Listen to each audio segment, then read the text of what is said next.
into entrepreneur, ano yung biggest challenge mo nung nag-out ka talaga? Grabe. Grabe yung challenge ko to the point na umuwi ako ng Jakarta. Yung boyfriend ko during that time, malaki kitaan sa negosyo, uwi ka na. May paliwalang-paliwala ako, power. Ganun. Power, sige, uwi ako Pilipinas. Gawa ako Shopee account. 3 buwan na zero. Wala akong order. Sabi ko sa kanya, magturo na lang ako ulit. Sa akong ganun. Oo. Parang wala naman nangyayari na. Wala namang nangyayari. Sabi mo, may kita. Wala naman pala, scam. Ganun na ako. Sayang yung kita sa Jakarta. Kasi during that time, nandun yung eagerness ko na babago yung buhay ko. Pero yung mindsetting ko, mahina pa, hindi pa malakas. Kasi nga, wala namang may business talaga sa negosyo namin. So, yung aking mindsetting is nagsishake-shake. So, dumating sa point na sabi ng boyfriend ko, maghiwalay tayo.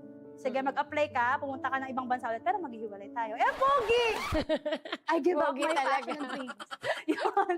Hindi. Siya pala ang pangarap mo, be. Hindi. Pero alam mo ba, dumating nga sa point na 3 buwan na akong walang kinikita. Naririnig ko na ang mga bulong.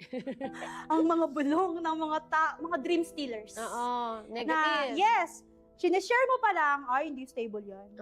Ay, hindi mangyayari yan. Ang dami ko naririnig na, nagbebenta ka na lang? Ba't nag-resign ka? Ang ganda ng work mo. Lord, tama ba tong decision ko? Pero talagang 1 taon ko siyang iniyakan kasi hindi naman ganun kadali kumita sa e-commerce. Sobrang hirap. Naalala ko pa nga yung point na unang order sa akin, taga Palawan, tapos 45 pesos, sa tuwang-tawa ako. Pero nandun pa rin ako, hinahatak pa rin talaga yung puso ko. Kung itutuloy ko ba, ibabalik ko yung sarili ko sa teaching, or ipagpapatuloy ko yung negosyo. Pero ang pinag-pray ko na lang kay Lord, surrender talaga. Surrender. As in, sabi ko, Lord, kung saan mo ako dadalhin, doon ako. Lord, kung ano man po yung magiging decision ko, sana align po yun sa decision ninyo. Lord, alam ko, meron akong qualities na binigyan mo na sa akin yung mga qualities na kailangan ko sa kung ano man yung path na tatahakin ko. And hinandle ko yung mga, alam mo yung mga noise na yun. Number 1, ayun, surrender number 1. Number 2, pinapatatag ko yung sarili ko na wala namang ibang tutulong sa'yo kundi sarili mo lang. Yes. And hanggat may isang naniniwala sa'yo, which is ikaw, sapat na yun para magpatuloy ka. Diba?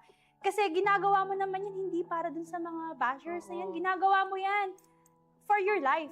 Kaya every time na nangihina ako, sinasabi ko, ginagawa ko yung sinasabi ng boyfriend ko na always, balikan mo lagi yung why mo, yung purpose mo.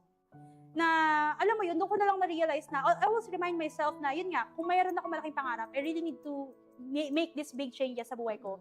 Na, I really have to climb my mountains. Mountains of bashers, mountains ng wala kang benta, mountains ng pinanghinaan ka ng loob. Kasi, parang pag-akit ng bundok yun, di ba? Yung mahirap nakakapagod. Wala namang madali. Wala namang naging successful na hindi nahirapan. Exactly. Diba?